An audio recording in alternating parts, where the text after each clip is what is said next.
第1章孤独な心と、一筋の光、高橋健太32歳、システム開発会社で働く、中堅のサラリーマン。彼を一言で表すなら、真面目と平凡が最も似合う男だった。学生時代から、異性との華やかな交流には縁がなく、社会人になってからも、会社と自宅のアパートを往復するだけの日々、バグの修正に追われ、終電で帰宅し、コンビニ弁当を無言で書き込む、シン、と静まり返ったワンルームの部屋で、耐え難いほどの孤独が胸を締め付けることがあった。俺の人生、このままでいいんだろうか。ある金曜の夜、いつものように冷めた弁当を前に、スマートフォンの画面を眺めていた健太の目に、一つの広告が飛び込んできた。あなたにも、きっと見つかる、運命の出会い。それは、最近よく聞くマッチングアプリの広告だった。どうせ俺なんかが、一度は自重気味に画面を閉じようとした。だが、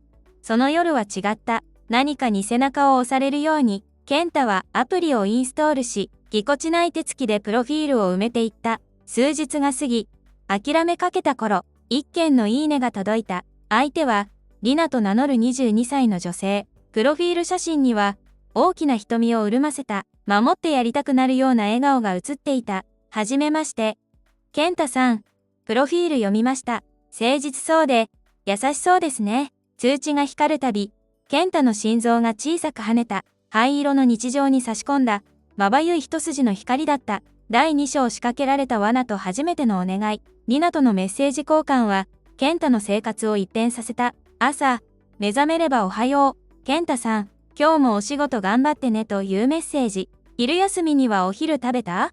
私はカフェでランチだよという、可愛らしいランチの写真。夜、疲れて帰宅すればお帰りなさい。今日も一日お疲れ様という、優しいねぎらいの言葉。健太は、生まれて初めて、誰かに必要とされている喜びを知った。リナもまた、健太の真面目な返信に、好意を持ってくれているようだった。健太さんみたいに、真面目に話を聞いてくれる人、初めてかも。その言葉だけで、日々の激務の疲れが吹き飛ぶようだった。メッセージを始めて2週間後、健太は、勇気を振り絞って、リナをカフェに誘った。健太さん、写真より素敵ですね。目の前に現れたリナは、写真以上に魅力的だった。緊張でうまく話せない健太に対し、リナは楽しそうに自分のことを話してくれた。私、アパレルの販売員してるんです。でも、お給料安くて大変で、そう言ってはにかむ笑顔に、健太の心は完全につかまれた。この子を、俺が支えてあげたい。そんな感情が芽生え始めた。ある日の夜、リナから、いつもとは違う暗いトーンのメッセージが届いた。ごめんなさい。健太さん、こんなこと言えるの？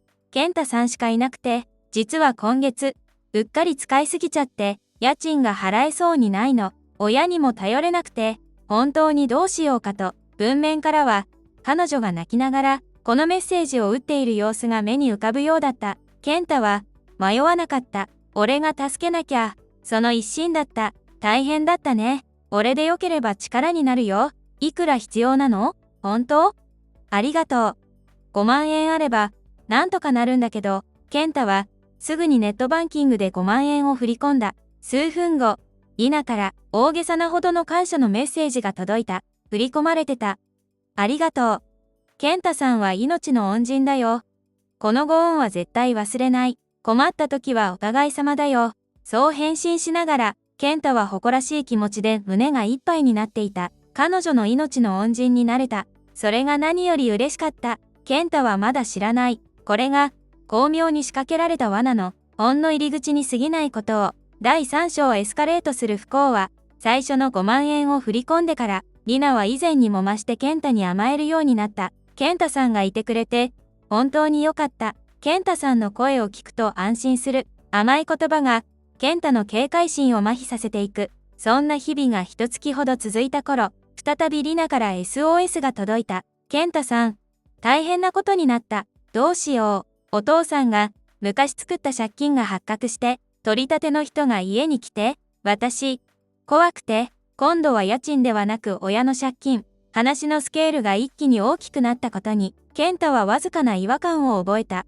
だが、電話口で聞こえるリナの怯えたような泣き声を聞くと、その違和感はすぐに吹き飛んだ。大丈夫か？警察には？警察沙汰にはしたくないの。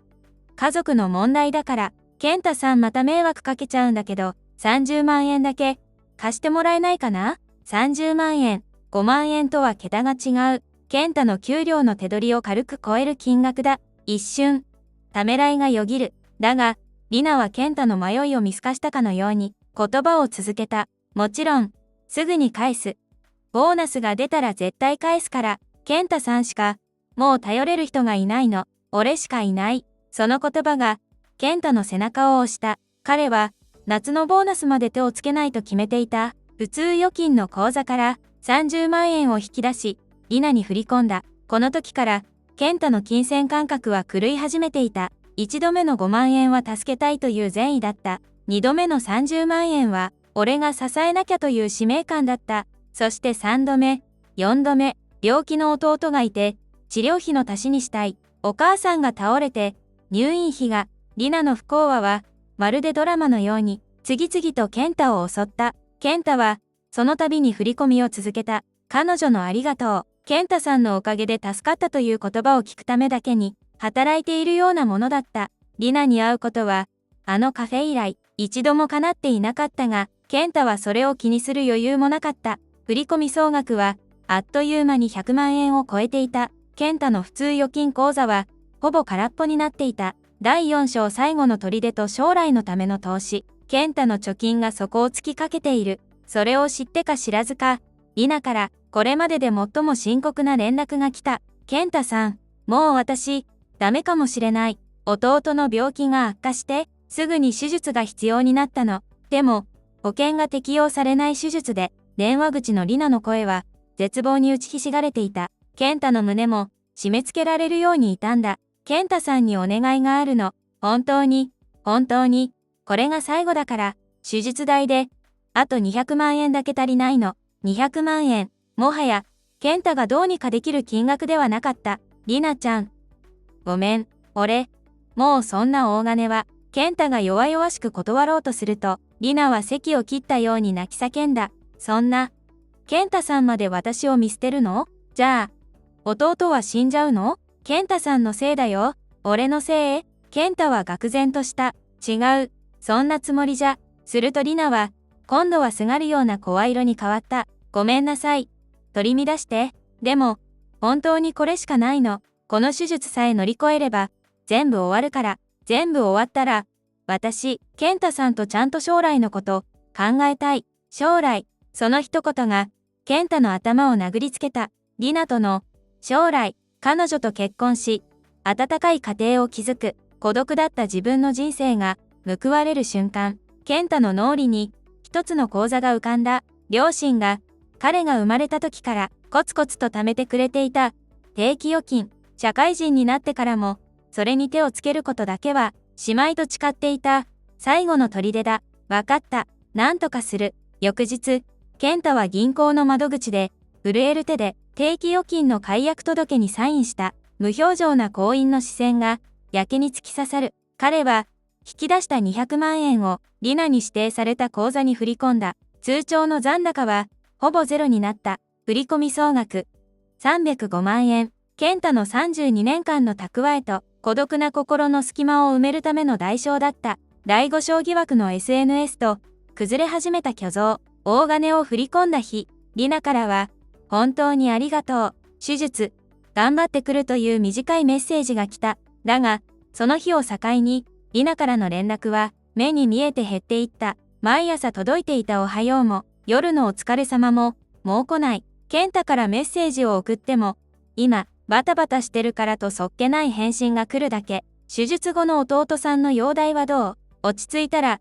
一度お見舞いに行ってもいいかな？そう送ったメッセージは、既読のまま、二度と返信が来ることはなかった。健太の心に、焦りと不安が黒い霧のように立ち込める。金がなくなった途端、これか？いや、そんなはずはない。リナはそんな子じゃない。きっと、弟の看病でそれどころではないんだ。そう自分に言い聞かせれば言い聞かせるほど、不安は増大した。健太は、藁にもすがる思いで、初めてリナの本名を SNS で検索した。これまでは、彼女のプライバシーを詮索するようで、意図的に避けてきた行為だった。検索結果に、リナのものと思われるアカウントがヒットした。非公開設定にはなっていなかった。健太は、息を飲んだ。そこに広がっていたのは、健太が想像していた、不幸のどん底にいる女性の姿とは、あまりにもかけ離れた光景だった。今日もパパ活最高。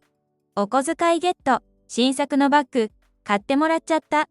超かわいい。今から高級ホテルでディナー。ごちそうさまです。笑い。そこには、弟の手術代を振り込んだ。まさにその翌日に、真新しいブランドバッグを掲げて、満面の笑みを浮かべるリナの姿があった。健太が一度も入ったことのない、高級レストランのきらびやかな料理。そして、リナの隣には、健太ではない、羽振りの良さそうな中年男性の腕が映り込んでいた。投稿は、健太と出会うずっと前から続いていた。親の借金や、病気の弟などという悲壮感は、どこにもない。あるのは、複数の男性彼女は、それをパパと呼んでいたから金銭を受け取り、贅沢三昧の生活を送る、一人の若い女性の姿だけだった。第6章絶望の淵と、自分への怒り、タチ、静かな部屋に、健太がマウスをクリックする音だけが響く。彼は、リナの SNS の投稿を、最初から最後まで、疲れたように読み返していた。親の借金で30万円を要求された日、リナは借金返済を疲れ。ってことで、ご褒美エステナウと投稿していた。弟の治療費で50万円を要求された日、彼女はやっぱタワマンの夜景は最高だねと、シャンパングラスを傾けていた。そして、運命の200万円を振り込んだ日、彼女は、こう書き込んでいた。キモいおっさんから、ついに200万いただき、これで目標達成。マジウケる笑い。キモい。おっさん？健太の頭の中で、何かがプツンと切れた。うわー。彼は、その場に崩れ落ちた。騙されていた怒りよりも、愚かにも信じ続けた自分自身への強烈な嫌悪感。リナの命の恩人になったつもりでいた自分は、彼女にとって、ただのキモいおっさんでしかなかった。将来を考えたい。あの言葉も、嘘だった。健太さんだけが頼り。あの言葉も、嘘だった。すべてが、真っ赤な嘘だった。失った300万円。それは、健太が人生をかけて貯めてきた金だ。親が、この将来を思って貯めてくれた金だ。それを、こんな女に、俺はなんてバカだったんだ。涙も出なかった。ただ、胸の奥底が氷のように冷えていく感覚だけがあった。健太は、人生で最大の絶望の淵に立たされていた。第7章震える手で掴んだ法律という武器。健太は、2日間、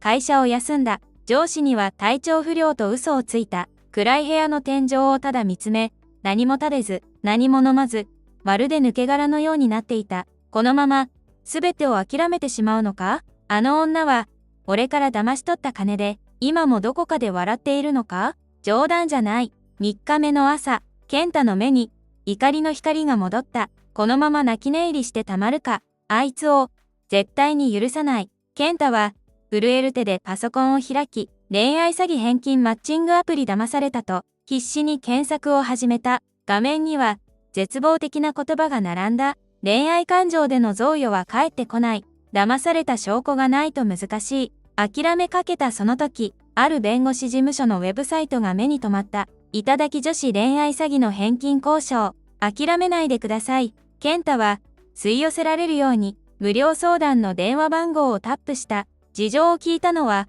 50代ほどの、冷静な口調の男性弁護士だった。健太は、みっともないと分かりながらも、これまでの経緯をすべて話した。なるほど、お辛い経験でしたね。弁護士は、健太を責めることなく、静かに言った。健太さん、これは、単なる恋愛トラブルや、貸し借りの問題ではありません。リナ氏の行為は、恋愛感情を利用し、最初から健太さんを騙すつもりで、親の借金や病気の弟の手術代、といった虚偽の事実を告げて金銭を騙し取っています。これは、刑法第246条の詐欺罪にあたる可能性が、極めて高い事案です。詐欺罪？健太は、それが自分とは無縁の世界の言葉だと思っていた。弁護士は続けた。通常、恋人へのプレゼントや金銭の援助、いわゆる贈与は、後から返す義務はありません。ですが、健太さんの場合は、相手の嘘によって騙されて贈与している。したがって、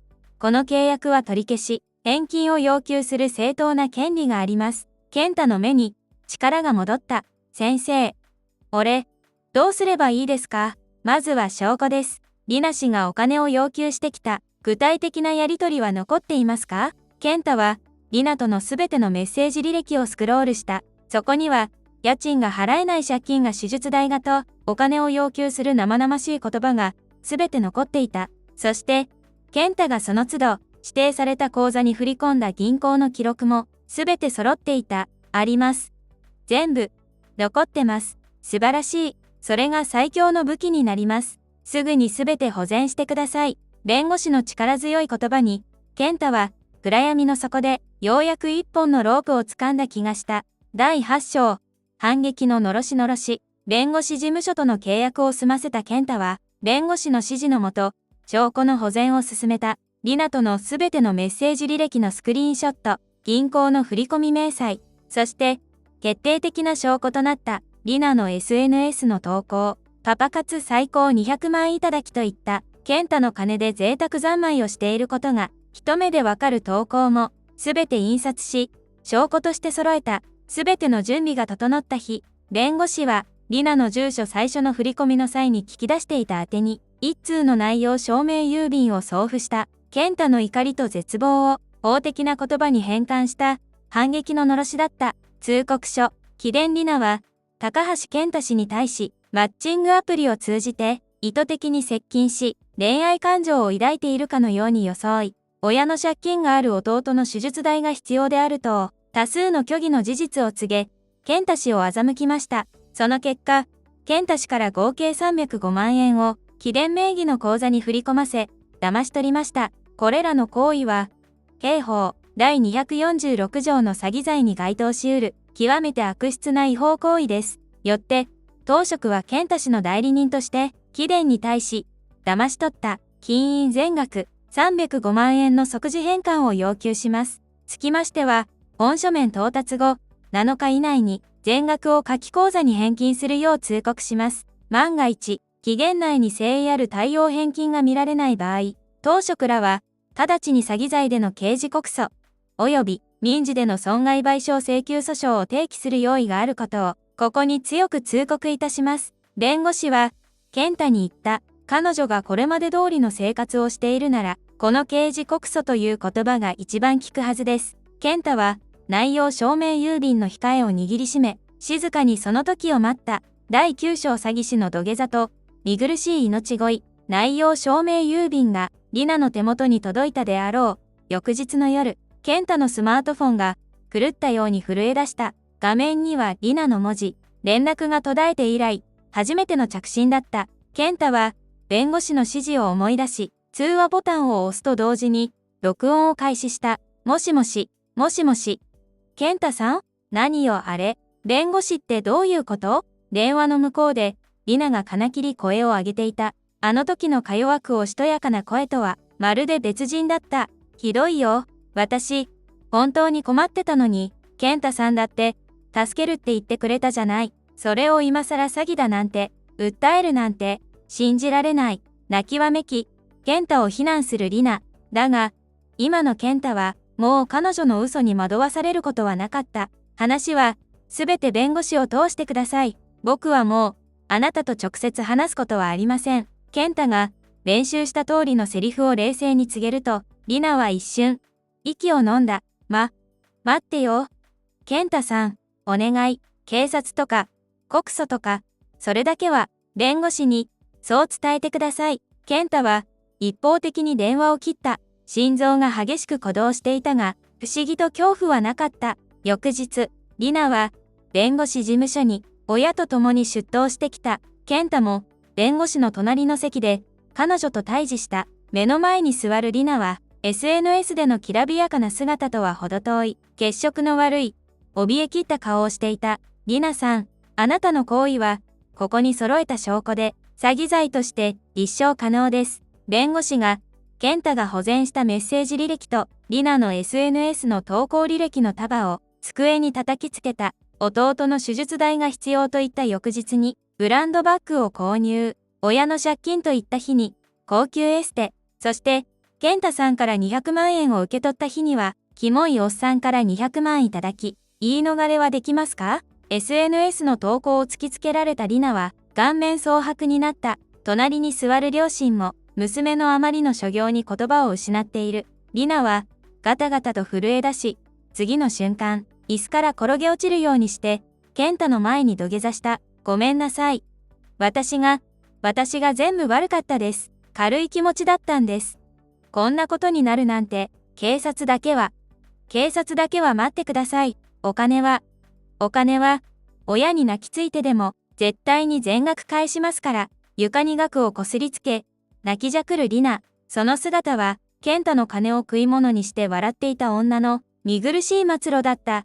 健太は、そんなリナを、ただ冷たい目で見下ろしていた。第10章高い授業料と、取り戻した現実。リナの両親が、娘の犯した罪に泣きながら謝罪し、その場で全額の返済を約束した。数日後、弁護士費用を差し引いた305万円全額が、健太の口座に振り込まれた。ほぼゼロだった通帳の残高が、元に戻った。弁護士は、リナ側に今後一切、高橋健太に接触しないことを誓約させ、今回の件は示談とした。リナのアカウントはすべて削除され、彼女は、健太の前から完全に姿を消した。ワンルームの部屋で、健太は振り込まれた通帳を眺めていた。失ったものは、戻ってきた。だが、心についた傷は、簡単には消えないだろう。人を信じること、特に異性を信じることは、もう難しいかもしれない。高い授業料だったな。健太は、そう小さくつぶやいた。300万円という金額もそうだが、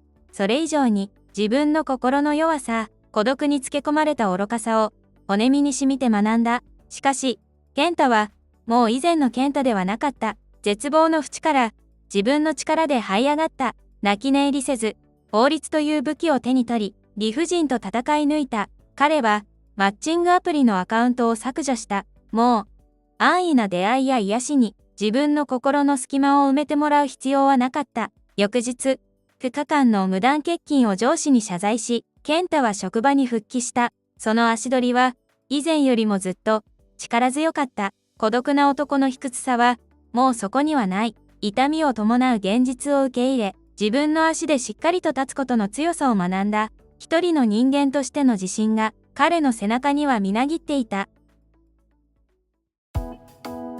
法律 Tips コーナー。今回のエピソード、いかがでしたでしょうか？恋愛感情につけ込む、悪質な頂き女子の手口。もしあなたが同じような被害に遭ってしまったら、泣き寝入りする必要はありません。今回のケースでポイントとなった法律や制度を簡単にご紹介します。1、刑法第246条詐欺罪。今回のケースの最大のポイントです。人を欺いて財物を交付させた者は10年以下の懲役に処すると定められています。単にお金を貸してではなく、親の借金や病気の治療費といった虚偽の事実嘘を告げて相手を騙し、お金を振り込ませる行為は、たとえ恋愛関係を装っていても、この詐欺罪に該当する可能性が非常に高いです。2、贈与契約の取り消し民法。あげた贈与したお金は返ってこないというのが原則です。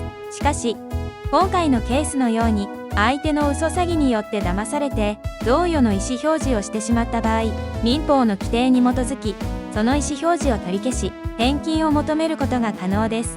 3、何よりも重要な証拠保全。今回の健太さんが逆転できたのは、すべて証拠があったからです。お金を要求する、具体的なメッセージのやり取り LINE、DM など、虚偽の事実を裏付ける相手の SNS 投稿など、お金を振り込んだという銀行の振込記録。もし、少しでもおかしいなと感じたら、相手とのやり取りは絶対に削除せず、すべてスクリーンショットなどで保存しておくことが、あなた自身を守る最大の武器になります。4、相談窓口。一人で悩まないでください。これは詐欺かもしれないと感じたら、まずは警察の相談専用電話、9110や弁護士などの専門家に相談してください。本動画はフィクションであり、専門的な法的助言ではありません。実際のトラブルについては、必ず弁護士等の専門家や国民生活センター消費者ホットライン188などの公的機関にご相談ください。この動画が気に入ってもらえたら、ぜひ高評価とチャンネル登録をお願いします。これからもスカッとしながら法律を味方につけるエピソードをお届けします。